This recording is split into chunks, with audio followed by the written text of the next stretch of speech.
लखनऊ शहर की एक हल्की ठंडी रात थी।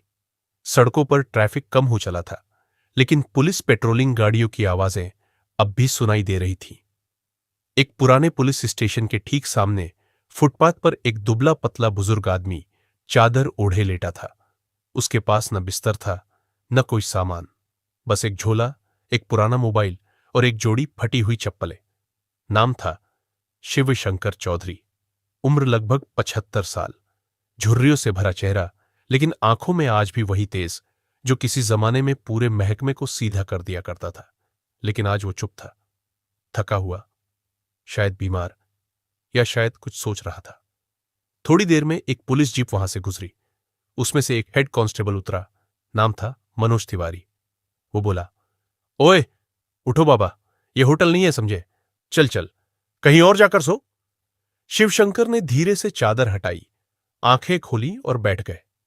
उन्होंने कुछ नहीं कहा, बस शांति से मनोज की ओर देखा।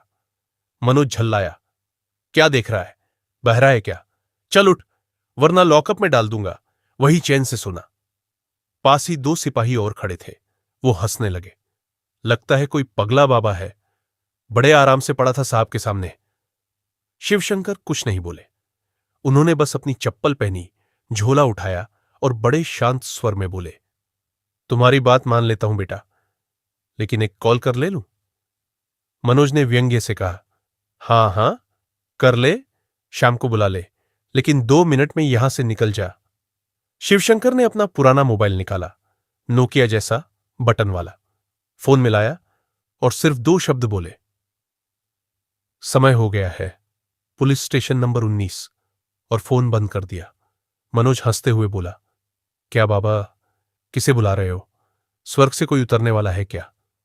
लेकिन 5 मिनट के भीतर एक एसयूवी तेजी से रुकी, फिर एक और गाड़ी, फिर एक लाल बत्ती वाली इनोवा, फिर सायरन। अब तक हंस रहे सिपाही सन्न हो गए। 2 मिनट बाद पुलिस स्टेशन का पूरा स्टाफ बाहर खड़ा था।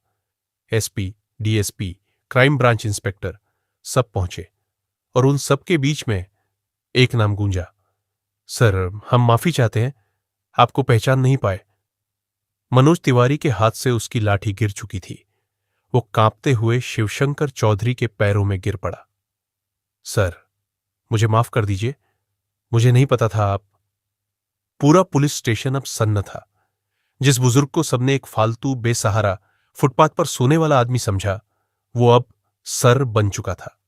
शिवशंकर चौधरी, पूर्व डीजीपी, बिहार पुलिस। वो नाम जिसे सुनकर दशकों तक अपराधी भी थरथर कांपते थे। अब वही आदमी थाने के बाहर बैठा था, चप्पलों में, झोले के साथ। और जिन पुलिस वालों ने कुछ मिनट पहले तक उसे अपमानित किया, वो अब घुटनों के बल उसके सामने थे। डीएसपी राजीव कुमार सबसे पहले आगे आए। सर, हमने आपको पहचाना नहीं, इतनी साधारण वेशभूषा में। यह हमारी चूक थी, हमारी सोच की गलती थी। शिवशंकर ने उसकी आंखों में देखा, फिर धीरे से बोले, यही तो मैं देखना चाहता था। एसपी आरती सिंह ने झुककर कहा, सर क्या हम जान सकते हैं आपने ये सब क्यों किया? शिवशंकर मुस्कुराए। उनकी मुस्कान में गुस्सा नहीं था, सिर्फ एक सवाल था, क्या हमने इंसान को इंसान समझना बंद कर दिया है? फ्लैशबैक शुरू होता है। अब वापस वर्तमान में। शिवशंकर बोले, मैं कोई तमाशा देखने नहीं आया था, मैं सिर्फ ये देखना चाहता था, क्या वर्दी पहनने वाला हर पुलिस वाला अब भी वही मूल मूल्य लेकर चल रहा है, या अब सिर्फ पद देखकर सलाम किया जाता है? उनकी आवाज धीमी थी, लेकिन उसमें पत्थर काटने की ताकत थी। तुम सबने मेरा अपमान नहीं किया, तुमने एक गरीब को, एक इंसान को, एक नागरिक को अपमानित किया। और याद रखना, हर बुजुर्ग भिखारी नहीं होता। कुछ ऐसे होते हैं जो तुम्हारे पूरे विभाग को उठाकर खड़ा कर सकते हैं। मनोज अब भी घुटनों पर था, उसकी आंखों में आंसू थे। सर मुझे माफ कर दीजिए, मैं आपकी ट्रेनिंग में था, तब नहीं पहचान पाया, आज तो और भी अंधा हो गया। शिवशंकर ने उसे देखा, फिर पास आकर उसका कंधा पकड़कर उठाया। सजा से ज्यादा जरूरी है सीख। अगर तुम आज बदल जाओ तो यह मेरा सबसे बड़ा सम्मान होगा। एसपी आरती ने कहा, सर हम चाहते हैं कि आप विभाग के हर थाने में जाकर अपनी बात रखें, ताकि यह गलती कोई और न दोहराए। शिवशंकर मुस्कुराए, मैं फिर आऊंगा, लेकिन बिना बताकर, क्योंकि असली परीक्षा तब होती है जब तुम जानते नहीं कि कौन देख रहा है। शिवशंकर चौधरी के शब्द सिर्फ थाने की चार दीवारों में नहीं गूंजे, वो पुलिस वालों के मन में उतर चुके थे। एसपी आरती, डीएसपी राजीव और थाने के बाकी स्टाफ अब तक सिर्फ नियम, रैंक और सैल्यूट में बंधे हुए थे, लेकिन आज उन्होंने इंसानियत को सिखाने वाले असली अफसर को देखा था, जो बिना वर्दी के भी सबको झुका गया। अगली सुबह पुलिस स्टेशन के बाहर एक छोटा बोर्ड लगाया गया, मानव गरिमा दिवस, हर महीने की पहली तारीख को। इस दिन हर पुलिसकर्मी को बिना नाम, पद और रैंक देखे आने वाले हर व्यक्ति से सम्मान और संवेदना से पेश आना अनिवार्य था। और इस बदलाव की प्रेरणा बनी एक तस्वीर, जिसमें शिवशंकर चौधरी फुटपाथ पर चादर ओढ़े सोए थे और नीचे लिखा था, असली ताकत कभी शोर नहीं मचाती। एक हफ्ते बाद पटना के पुलिस ट्रेनिंग अकादमी में एक विशेष सेशन हुआ।